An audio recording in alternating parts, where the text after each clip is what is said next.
going on, entertainment? So I'm coming to y'all with another video, y'all. So this video is gonna be a mix of two shows, Housewives and Basketball Wives. It's a crossover episode. Y'all know how Hannah Montana did that crossover episode with That's So Raven, Sue Like That Cody. This is exactly what this video is going to be because it's a lot of crossing over, Drew. Before I get started, hit that like button, hit that subscribe button. Let me know what y'all think about this video. We're first gonna start off with Basketball Wives. The episode opens off with Evelyn working out with Brittany in the gym. She's working out in the hijab, which, by the way, I thought that, like, I don't want to be ignorant, that, you know, like, they would at least de-dress, like, she would de-dress a little bit to work out, but she worked out in the full hijab, girl. But it's probably more beneficial because you're going to burn more sweat anyways. So she's working out with her. She wants to turn a new leaf with her. Apparently, this don't last.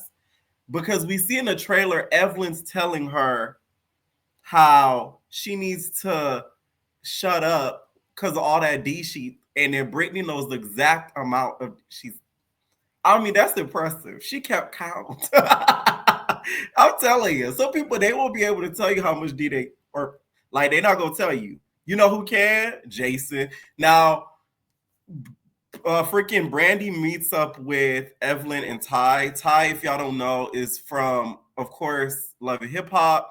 That is the stud that Mimi was going out with once upon a time. Apparently, you know, Ty, you know, has been around. A lot of the girls apparently in the industry done have some Ty, right? So she's sitting down with them and she starts talking about how she's still separated from her husband, Jason, and she's trying to figure out what to do. The thing is with Brandy, I really wish she would stop telling us how much times that he cheated on her, because it sounds horrible when she says it out of her own mouth. Like, 50 is a lot. She's like, oh, he cheated on me like over 50 times. Like, nigga, did you let that breathe? Like, you was just stick on him, just like a rabbit. Like, that's a lot of, and like, you was really hard. Like, that's a lot. 50 times. And over the span of how many years? I'm just saying, like, it doesn't sound good. Oh my God, I feel so bad every time she says it because it's so embarrassing. Like, you really, like, disgraced your family. Like, it's really sad. Not Brandy, but I'm talking about Jason. But Brandy, this might be what you may need. We saw what happened with Mimi, and Mimi left a very toxic relationship and got over to the other side. So, you know, it might be brighter on the other side of the rainbow. You know what I'm saying? Jackie ends up meeting with Ming, and they're recapping what happened with the whole Evelyn thing. And Jackie goes into her marriage history, how she's been married for this long. Say what you want about Jackie, but Jackie needs to hold a master class. You know how them girls in Atlanta be doing the seminars? She needs to do a seminar on marriage. I don't care what nobody says. I have never seen an article, never seen an Instagram page, never seen a post of Doug cheating. There's rumors out there, of course, but have we ever seen legit paper proof, picture proof? Not an iota. That in itself needs to be applauded. Say what you want about Jackie, but she's the only one down on reality TV that you've never seen a crack in her marriage. I don't give a crap. Like, shout out to Jackie Christie. The girls wish.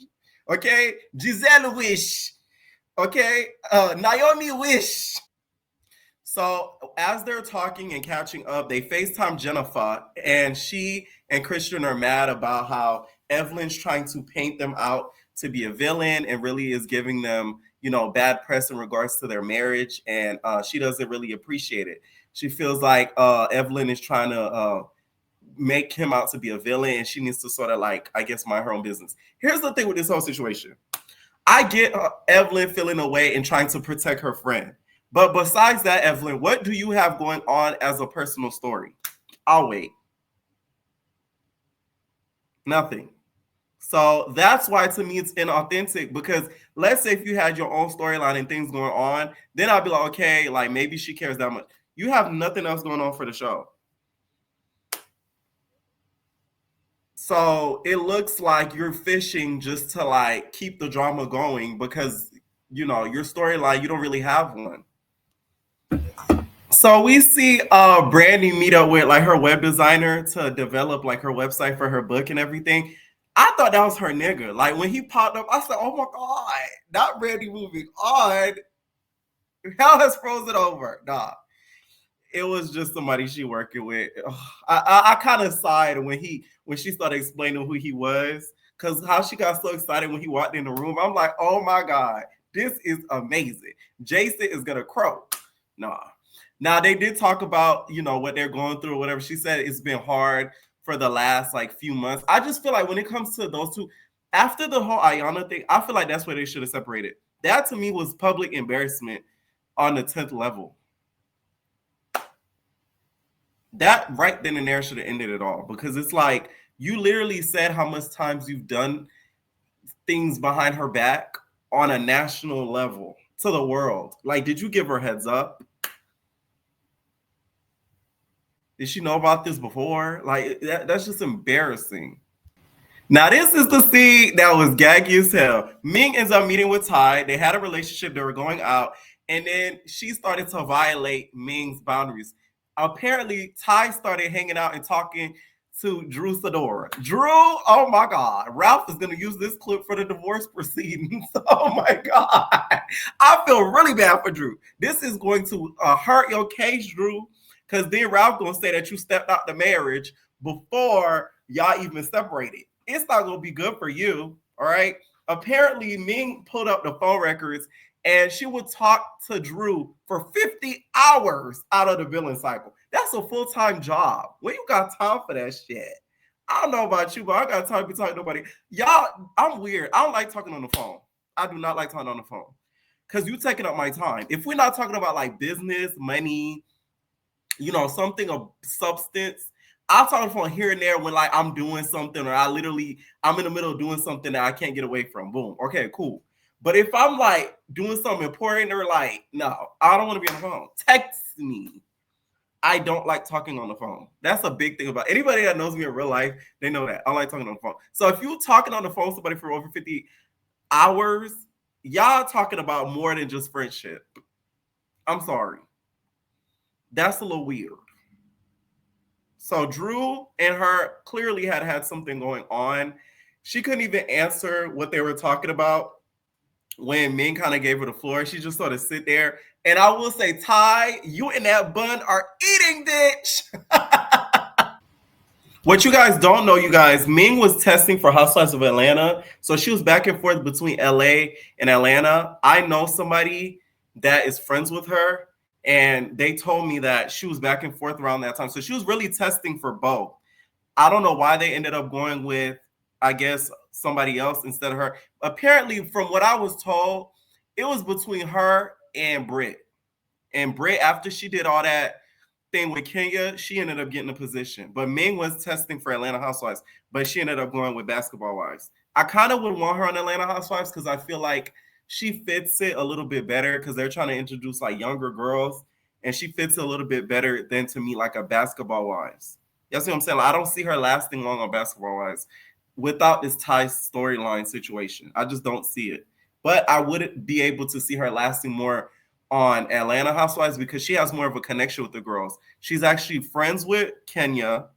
Like, she's friends for real with Kenya. She knows like Shamia. She knows, I feel like she has more familiarity with the Atlanta girls than the LA girls. But just to give y'all a little tidbit in a BTS, I told y'all this was a crossover video. And then I could just picture Ralph in his basement watching this episode, like, interesting, eating, clipping this, sending it to the attorneys. Okay. My whole thing is, though, if they were separated and then they were talking, that's cool. But if they weren't and Drew was doing this, that to me doesn't look good on Drew's end, because at the end of the day, you should have cut it off and then started talking to her, because now he could use this against you legally. Okay. Ty gives me the type. She's a very sneaky stud. You know what I'm saying? I'm friends with a lot of studs. They're sneaky. No shade. I know them like the back of my hand. Okay. You always got to watch them because they're always up to something. You feel me? So I just feel like she going to be the type that's going to step out on me. She said that they moved out because they were going to accomplish living together and all that. but we'll see how long that lasts. What Drew said, you must be delusional. You must be delusional. So Jackie ends up meeting with Jennifer and her husband. By the way, Jackie dressed like, y'all know the lady off of Home Alone that had all the birds by her. Instead, she was the designer version of her. She had it all cooped up, had a hoodie on. Jackie always gonna wear black in the middle of LA when it's steaming hot. It just, she looked. That's typical Jackie though. Like, you can't even get mad at it. Christian ends up bringing the receipts. Now these text messages to me proved a lot. It showed me that that lady that was trying to do the trading was a groupie. Because why are you talking about basketball wives with him? It seemed like to me a little bit of a setup. Why are you contacting him for trading and you're talking about basketball wives? You should be communicating him with trading. What the hell basketball wives got to do with him? He's a partner of somebody on there. He's not really a cast member, if we're going to be honest. So that in itself was weird. And he did follow up in regards to the trading. The way he explained it made sense. I'm not a trader, never been a day trader, night trader, evening trader, but I watch traders. I'm playing. But no, I get how he set up his business transaction. There's a fee to work with him, and then you got to fund an actual account. The way he broke it down made a lot more sense. I just feel as if he should have followed up one last time. I don't know if they show the full text thread just to be like, hey, are you wanting to go through with this or no? I don't know if they show the whole text thread or not. But in that whole scene, it did kind of make more sense as to what really happened, besides the lady's story that she's trying to make it seem like he just asked him $1,500 and then blocked her or something. Y'all get what I'm saying? So we get an appearance from Jason via FaceTime. Brandy, you need to end the marriage. That was horrible. Brandy at this point is disgusted by him. You know how Erica watched Mimi's sex tape? It said, I am disgusted. That is Brandy. She is disgusted by him. Rightfully so. Everything that he says, she questions. When he tries to be funny, she denies it. It's awkward. So what are we really doing? I just feel like it's okay to separate and still be amicable. It's not like they hate each other, but to be that in that awkward space, how long is that gonna last? It's not like one day it's gonna both of y'all gonna wake up and it's just gonna be all beautiful again. No. That scene was very awkward. I felt bad for the man. I was like, damn. But you could tell he feels like shit and he's trying to do something to kind of woo her back, but it's not really working. So Ming ends up meeting with Evelyn and Jackie's daughter. Ming, you are playing in treacherous waters. You are being the middle person and you lucky being messy, bringing back information. That's going to get you cut off from the group. We done seen it happen a many a times. Look at Susie. You feel me? So it's like, you might want to be careful. Somebody that I want them to bring back is Susie. I miss her messy white ass. We need somebody that's going to stir the pot and don't give a crap about it. Be like, I didn't mean to do. We need that, okay? We need Susie. And I feel like Ming is slowly but surely gonna become Susie. Now she tells Evelyn that Jackie FaceTime Jennifer. Jennifer was talking about her, talking about she's obsessed with her marriage. Evelyn insinuates that Jennifer is not legally married to Christian. If that's the case, Jennifer, smart girl. You feel me? Good job. So Evelyn is not the read that you think it is. Jennifer doing the same thing that Yandy's doing if that's the case. And I feel like it's 100% smart because at the end of the day, he already has a bunch of legal issues and stuff. The last thing you want to do is put your finances and stuff and tie that all through a paper document with a marriage certificate. So if she did not legally marry him and just had a ceremony for the ambiance and the gloriness of it, that's not a read, Evelyn. I'm sorry. It's just not. Okay? It's not. Now, Jackie's daughter is starting to become friends with Evelyn, and she's starting to get to know the girls outside of Jackie and not listening to anything Jackie's telling her about the girls and getting to know her on her own accordance. I will say I'm really enjoying Jackie's daughter on the show. I thought I wasn't going to like her just from the past appearances we've seen her throughout a couple of seasons, but I actually like her. I like the fact that she's independent and she doesn't really go with anything Jackie just tells her to do. So we get to this. I hate when they do athletic activities because they know damn well they just doing it for the scenery of it. I hate that. So all the girls get together for this athletic activity, which I hate when they do that. And then they all sit down, right? Jackie starts addressing the elephants in the room. Here's the thing, Chantel, sit your ass down. Your mom is what kept the lights off at this job, lights on at this job. You might want to be quiet. I'm just saying. Without Jackie, this show probably wouldn't have been as long as it has been on right now. So if you see your mama instigating, just know she's doing her job. You hear me? Without her, you wouldn't have probably had a job right now to be on this show. So just be a little grateful and stop being so hard on your mama. Because your mama is the reason why you're getting a check right now from VH1. So not too much. I know it's irritating to be around your mama like that. Because I couldn't have did this show with my mama. I would have, I love my mama, but yeah, she instigates just like Jackie. My mom is messier than I am. So I would have been like going crazy. So I get it, but at the end of the day, you shouldn't have signed up for it if you didn't know what you're getting yourself. It's a drama-filled show. So like Jackie's doing her job. So she brings up the elephants in the room, and Jennifer starts talking to Evelyn. She's like, I don't know why you so involved and care so much about my man. Evelyn's like, well, my cousin is involved with the $1,500. Christian, get that lady back her $1,500. Get that lady back her $1,500. Because I would have gave her back $3,000 for interest in time, because Evelyn and this $1,500 is like, she's like really pulling at strings with this. And then Jennifer's like, yeah, and I told Jackie, I don't know why she's upset with me, because at the end of the day, your daughter's dating a felon. Evelyn didn't like that. Evelyn said, you want to talk about my daughter? You keep bringing up my daughter? You're not going to walk in LA streets talking about my daughter. You keep talking about my daughter. You're not going to keep talking about my daughter. Y'all know Evelyn don't care about her daughter. This is about the third, fourth time that her daughter has got brought up. Jackie called her a whore. Jennifer apparently talked about her a few seasons ago when the table got to flipping. And this is the third time, because Jennifer is making the comparisons that she had a baby by a felon. It's true, though. What Priscilla Rain said about the game, she said, you Smokey the Bear looking ass nigga. Like, you feel me? Like, it's true.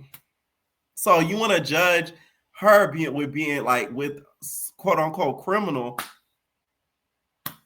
Game's history is not the cleanest. And now with this whole thing, he done lost the house. So that's even worse now. So you can't really be talking about people like that, Evelyn, because your water is not too clean. It's Evelyn for me. Evelyn talking like she a mob wife, like she run the streets of LA. Bitch, you are not Natalie Nunn. That's the only person that really runs LA. Like, you don't run LA. Like, you call a shot, you a shot caller, shot baller. Like, I'm just saying, like, I don't think Jennifer would be scared to walk the streets of LA. Like, you got goons. Bring goons from my niggas. You gonna hear them when they come, hear them when they run. This is I'm gonna have your money in the morning. That's what you need to have, Christian. Yeah. And then the episode sort of cuts off there. I feel like Evelyn is dragging this out to me. At the end of the day, none of us are, happy that Jennifer got with him, because he has a lot of red flags going into it. So you keep reiterating that is making you look like you're looking for an issue, you're fishing for issue. And stop talking about that they're legally not married, because I'm telling y'all, it's not the read that you think it is. Jennifer's smart. Oh my God. Good job, Jennifer.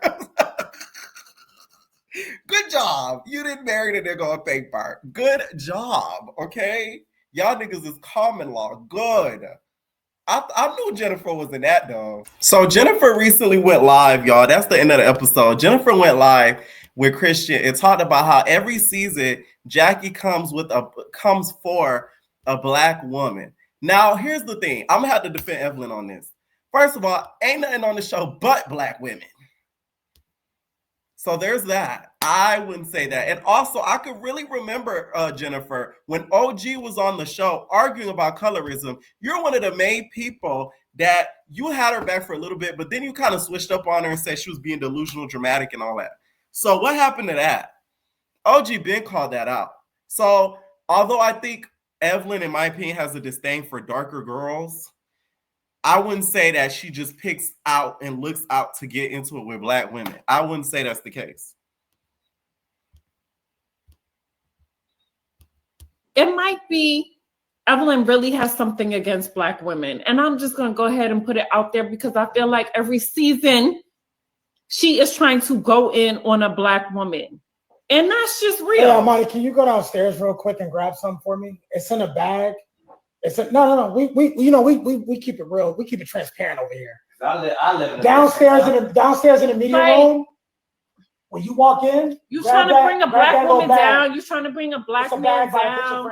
Like, cut it out. So real quick, Armani's coming with the real receipt. Because I'm gonna give you one more chance. And I don't really care about comments like that. Of course, you guys see me on Instagram.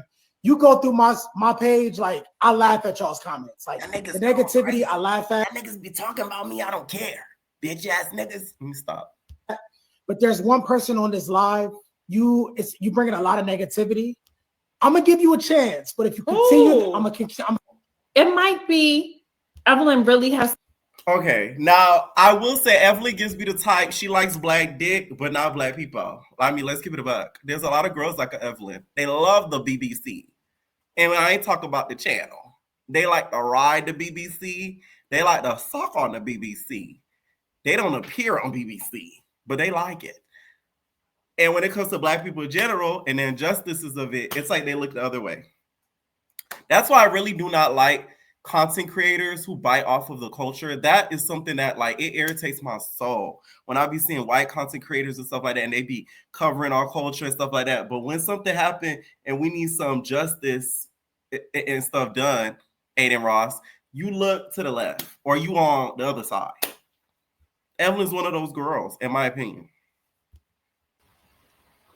Let me know what y'all think down below about Basketball Wives. Now let's talk Atlanta Housewives, you guys. So we see one of the first scenes that happens in this episode. Drew, husband Ralph, sits down and meets up with Porsha's bestie, Shamia, and they all sit down and the both of them start talking about podcasting. They did a podcast together, and he wants her advice. Mind you, I feel like this scene is bullshit. I don't like. Let's stop beating around the bush. Y'all did a podcast together in 2022. It is now 2025. Y'all probably filmed this scene in 2024, maybe early 2025. Please do not act as if y'all had this such good rapport that you audited for her advice when half the stuff you asking this lady you can find on YouTube. Y'all wanted to play in Drew's face, Shamia. I don't know why she's acting so innocent. You wanted to play in that lady's face, and you met up with him in order to kind of throw it in Drew's face. It's like, it's the semantics of it. It's really irritating the way that Shamia and Porsha sort of try to play in our faces with some of the stuff that they do and try to, brainwash us with it with a laugh. No, we see what y'all doing. Like Shamia and Porsha both look like clowns in that scene. Y'all were just wanting some free food and gossip. Porsha gets there, and she's ordering like the whole damn menu, like the fucking Terry Crews off of White Chicks, and they start questioning Drew about. They start crafting Ralph about Drew and everything, and Porsha reveals that Dennis sent her a text with Drew and Dennis talking about, oh no, I don't want to F you. I want you to run me my money. Run me my money, bitch. Run me my money, bitch. Dot dot dot at the bin. You dot the in. Run me my money, bitch. Let me tell y'all, Jocelyn is that girl. Anyways, I had to do it. I feel like this is bullshit. To me, Dennis is such a liar and a cheater. Can you really trust anything that he says? Can you really trust anything that he says? And why all of a sudden he's just sending this to you now? I think Dennis realized that you still want her, that you still want him. And now he's trying to make you jealous to try to really pull you in. That's what it's giving to me. And Porsha, you still want him. That's what it's giving to me. So freaking Ralph is like, oh, she's outside now? Like, wow. As if he's not out here in Tampa doing things. Just so you know, Tampa's a very friendly city. That's all I'm going to say. It's not too far from where I'm at. No shade. So he also reveals, Ralph, that Drew did step out with Ty. Ty, your strap is bicoastal, bitch. That is crazy. You just tipping that strap over. You going from flight to flight with that strap. You piping the girls down. I can believe it though. I could believe it. You know what I'm saying? It is what it is. Now, what bothered me in this scene too is Porsha. Why are you so giddy about somebody cheating? Did you cheat with did you cheat on Drew? Like, you just a monster full of trash, like Nene said. Monster full of trash. Like she said to Kim, she said, you a monster full of trash. You are a monster full of trash. Because why are you so giddy about something like that? As a woman, you a whole female and you get a good key out of it. That's sad. I'm sorry. I don't care what Drew did to you. Like, first of all, she ain't really do much to you because you ain't with the nigga. So even if she was fucking your baby daddy, like, let's not act like, you know, you haven't done anything like that to any other women. But that's besides the point. So yeah, like the fact that she took so much key out of that, Shami even had to tell her, hey, stop laughing. Did you cheat on Drew? Because she started to sort of laugh and giggle about it. Well, Ralph said he did not cheat. The cap is on your head, bitch. The taper on your head, bitch ass nigga. You know damn well you cheated on that lady. You cannot tell me you did not get no punani or some pussy after all that y'all been going through allegedly. Like, I cannot believe it. I just can't. You can't sit here with a straight face and say you haven't cheated on her in that entire time with y'all being together. I find that to be a complete lie. So I don't know why they were so easily able to believe him, which is like, you both of y'all so sad. And Shamia, you starting to become a bigger dummy. Like, it's so sad to me, okay? I know she's watching this season back cringing, right? And they also bring up Angela, and Angela being upset with Shamia about laughing about it, and then had made up with Porsha, and she felt away because she was defending Porsha, and that's why she was got into it and stuff like that when they sat down at that Bailey Bowl with Angela. Now, there's a clip that is on social media. Told y'all we've been talking about a lot. On social media, apparently Shamia got mad.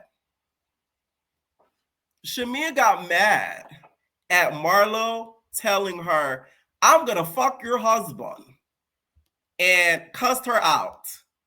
So boy, have the tables have changed, and boy, have opinions changed. And what she said, you remember? Never, you can never fuck. I mean, he'll never want you. I said, girl, if he fucked you, he'll want me. That's exactly what I said. So if it was that bad, I apologize to her at the reunion, but that's verbatim what I said, y'all. I said, Shamila, I don't understand. What is our issue? It's not like I fucked your man. I did something to your family. My husband, I never fuck you. Girl, you done fucked half of Africa. Are you for real? No, you did say you can have him if you wanted to. There's rumors of Shamia being on the trip with the baddies. Let me stop. Allegedly, I'm playing. No, but I'm telling her. And that was when it started going left. No, I said if he didn't fuck you, I definitely know I can fuck. All right. You started saying something about some. So she cussed Marlo out because Marlo said she'll fuck your husband. And there's even a comment that said, I don't give a about this in her lipo. I only called Marlo out because she came for me in New Orleans, which was edited out. And she said she was going to fuck my husband. Everyone witnessed it. Otherwise, I could give a damn about a list queen. What Auntie Mama Joy's sister said? Wait the bullshit. You see? That's the hypocrisy. There's the hypocrisy. So it's okay when it's anybody else, but then your husband's off limits. You got to be careful of Porsha, Shamia. I'm telling you. Keep playing around and thinking they're going to your friend. You're going to fuck around and find out the hard way. Now, I see her on Watch What Happens Live. She said she's not making any movement with the relationship between her and Porsha. Good. Don't be. And don't. That girl's not your friend. And that's just that. Phaedra's here now, so she could care less about you. So Angela clears up the fact and sits down with freaking Kelly and clears up the fact of Charles stepping out. It's a child that she had with a father, with somebody else. So they made it seem as if he stepped out of the marriage, but it's not the case whatsoever. She did clear that up. So it was basically a confusion, because while she was talking to Wendy Williams thought that she looked at his direction when she was talking about it and thought she was insinuating that he stepped out of the marriage, and that wasn't the case. So she did clear that up, because that would have been something they really would have been able to read you for, Angela. So that's good that she said something and cleared it up. Now, she already revealed this on an interview. I'm like, is Bravo okay with y'all spilling and spoiling the show like this? Because we found this out about a good 2 weeks ago. Now, I've said this in a video. Drew, you was dead ass wrong for saying that. Like, you saying that your money that you're making could feed Porsha's daughter, that was disgusting. And that you shouldn't have said something like that. That was some grimy shit. That was hood rat, okay? I love using the Stormy Wellington's line. That is hood rat. That was hood rat. Are you to say? Because you shouldn't bring nobody kids up in that crowd, because that ain't got nothing to do. That little Pilar ain't doing nothing to you. Pilar did not do nothing to you. So you shouldn't have said that. So Porsha has all rights to be pissed about that. She ends up meeting with Angela. Angela, y'all, is one of the shadiest people they have casted in recent Housewives era. And I think that is perfect golden casting. This lady met up with Porsha at another house. She said, I'm not going to bring her around my husband. I said, I know that's right. Good job. That Angela is like, she's perfect when it comes to TV, because it's like, good. Had you brought her over to your house and Charles was around, it would have been deja vu for her. Next thing you know, she would have been saying Charles. Now, also, Angela ends up telling Porsha that her and Shamia talk, and she feels like she doesn't want to be Porsha's lapdog or live in Porsha's side anymore. Porsha starts crying. She's like, Angela's like, oh, I'm sorry. That Angela, let me tell y'all something. She is sneaky, okay? She said, oh, okay, y'all think it's cute to talk about y'all want to fuck Shaz and y'all want to key at me? I'm going to watch this. And that's exactly what she did.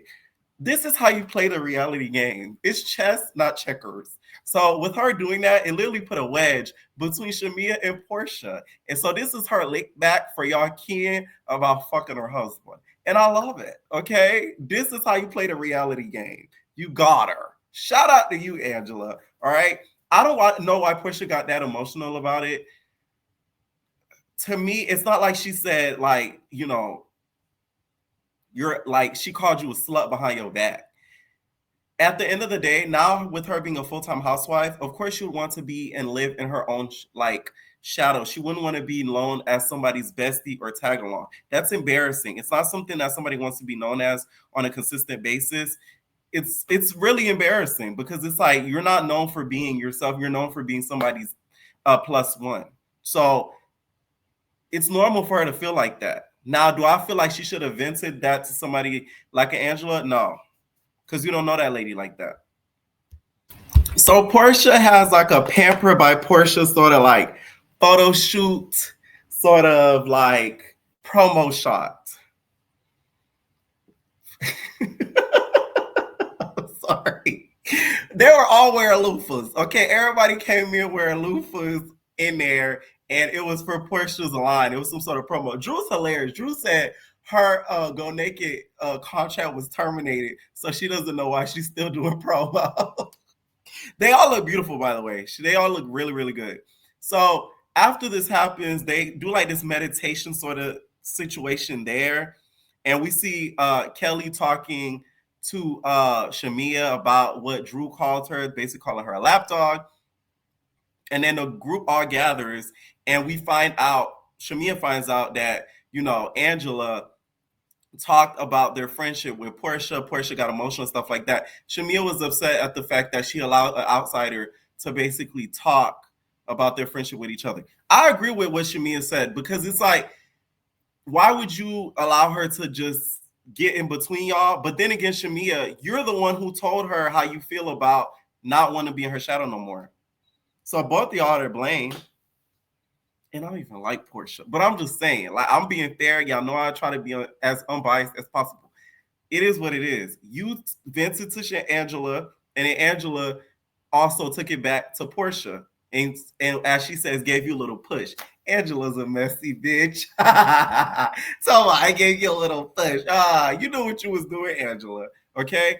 The way that Porsha reacted shows me that she does not really care about Shamia's feelings. She's sarcastic. She's snide about it. She could give a fuck less. She hates when people make her look bad in public. That's not the type of person you should be friends with. If somebody could care less about how they have made you feel for real, and y'all had a deep friendship for 10 plus years, they never really are your friend. And probably they were secretly hoping that you felt at every, switch and turn at that. Cynthia gonna talk about, I hate when friendships break up. Cynthia, please. You let the internet break you and Nene friendship up with a quickness. So miss me with that. Cynthia blowing me this season. Some of y'all said stop coming for Cynthia. I'm on your ass because of Kenya.